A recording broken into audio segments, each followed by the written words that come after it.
दोस्तों अभी आप देख पा रहे होंगे आपके सामने ऑफिशियल नोटिफिकेशन है। Government of India, ministry of communication, department of post, GDS selection 2024 को लेकर ये अपडेट आ चुकी है। 25 जून 2024 के डेट में ये नोटिफिकेशन जारी किए गए हैं। ये विभागीय नोटिफिकेशन है।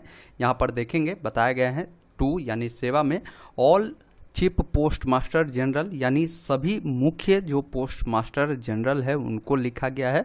साथ ही यहाँ पर देखेंगे general manager CEPT Bengaluru, unit at Hyderabad, इनको भी ये लिखा गया है। अब इसमें सब्जेक्ट देखेंगे तो क्लियर बताया गया है कि GDS ऑनलाइन एंगेजमेंट शेड्यूल जुलाई 2024 को लेकर ये नोटिफिकेशन लिखा गया है।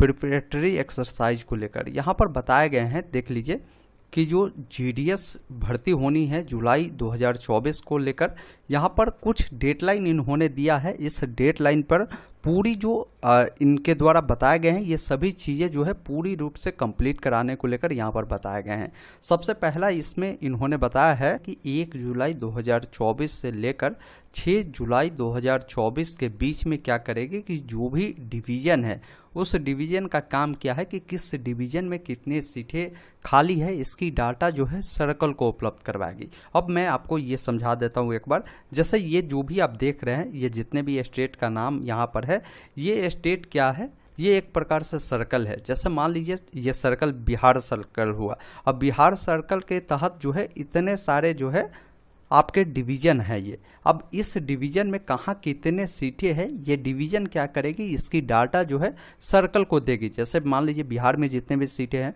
अब किस ज़िले में कितने हैं इसकी डाटा बिहार स्टेट सर्कल को मिलेगा। तो इसी प्रकार जितने भी डिवीज़न के पास सीटें होगी सभी स्टेट का, तो जैसे ही वो भेजेगी उसके बाद इसका जो है रीचेकिंग किया जाएगा। जो भी डाटा आएगा उसका रीचेकिंग 8 जुलाई 2024 तक कंप्लीट कर ली जाएगी।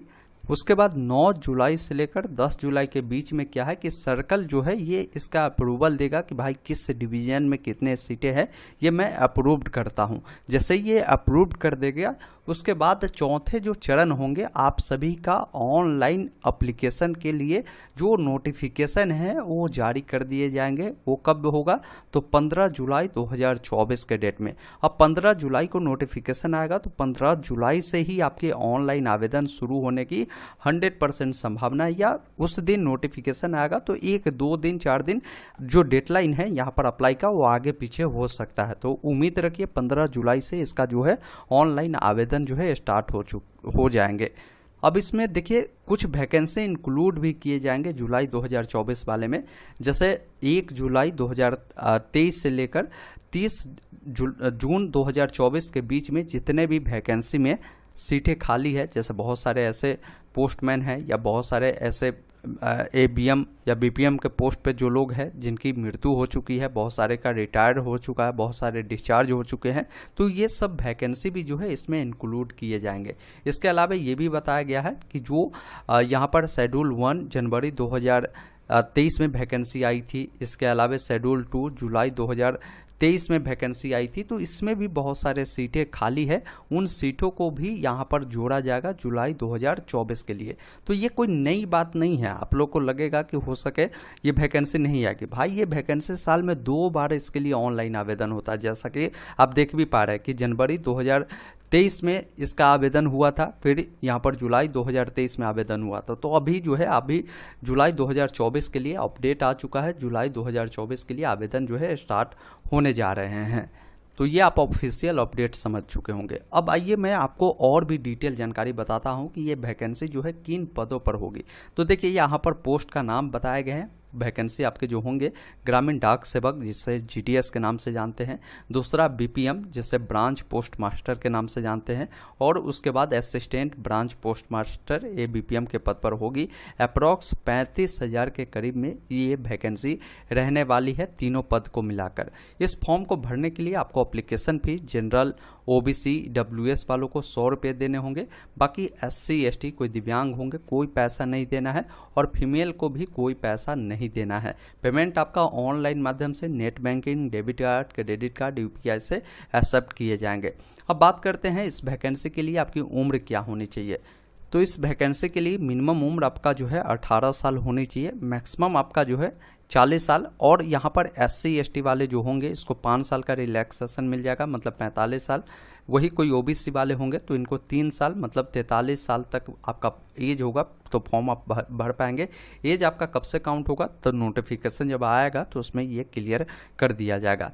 अब बात करते हैं क्वालिफिकेशन इसमें क्या होनी चाहिए। तो इस पद के लिए फॉर्म अगर आप भरना चाहते हैं तो किसी भी मान्यता प्राप्त बोर्ड से या संस्थान से आपने मैट्रिक पढ़ा होगा। मैट्रिक में आपका जो है मैथ और इंग्लिश विषय जो है होना जरूरी रहता है, अनिवार्य रहता है, तो आप फॉर्म को फिल कर पाएंगे। इसके अलावा आपके पास जो है कंप्यूटर के बेसिक ज्ञान भी होना जरूरी है, हालांकि कहीं भी कोई सर्टिफिकेट नहीं मांगता है। साथ में साइकिल चलाने के आपके पास ज्ञान होना चाहिए, इसका भी कोई जो है यहाँ पर सर्टिफिकेट नहीं देना होता है।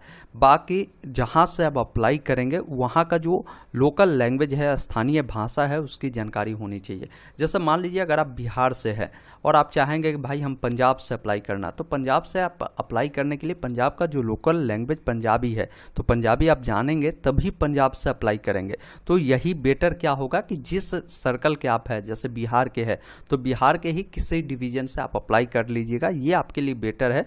जहाँ का लोकल लैंग्वेज आप जानते हैं वहाँ से आप अप्लाई कर सकते हैं। अधिक जानकारी के लिए इनका जो नोटिफिकेशन आएगा उससे आप अवश्य पढ़ लीजिएगा। बहुत जल्द नोटिफिकेशन 15 जुलाई को जारी होने वाला है, तो उसमें देख लेंगे। अब इसमें सिलेक्शन प्रोसीजर क्या होता है तो समझ लीजिए। इसमें सिलेक्शन प्रोसीजर बहुत ही अलग प्रकार से होता है। देखिए इसमें फॉर्म आप भरते हैं, फॉर्म भरने के बाद जितने भी बच्चे फॉर्म भरते हैं उन सबका क्या है कि 10th में जो भी परसेंटेज होता है उस परसेंटेज के अनुसार मेरिट बनती है।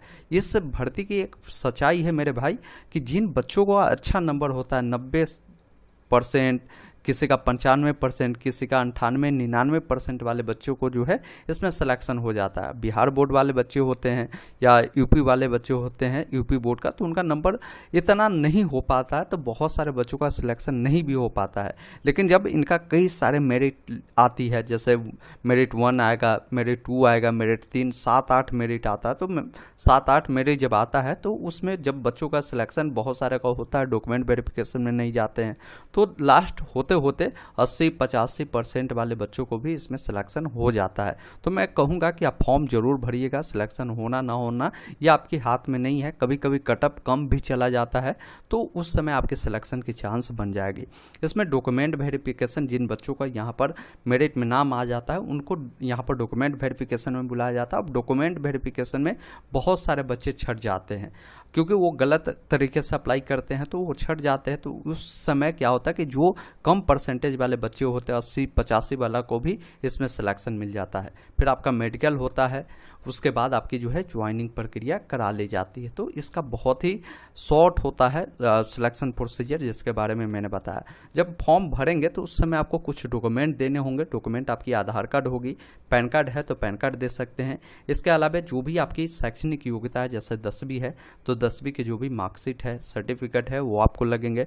जाति प्रमाण पत्र लगेंगे, पासपोर्ट साइज के फोटो लगेंगे, आपकी ईमेल आईडी, मोबाइल नंबर आपको लगने वाले हैं। बात करें इस पद के लिए सैलरी आपकी क्या होती है, तो देखिए बीपीएम पद पर अगर आपकी सिलेक्शन होती है तो आपको 12,000 से लेकर 29,380 रुपये तक आपकी सैलरी स्टार्टिंग रहेगी। वही अगर आपका सिलेक्शन बीपीएम पर होता है या डाक सेवक पे होता है तो आपकी 10,000 से लेकर 24,470 रुपये तक आपकी जो है सैलरी इसमें रखी जाती है।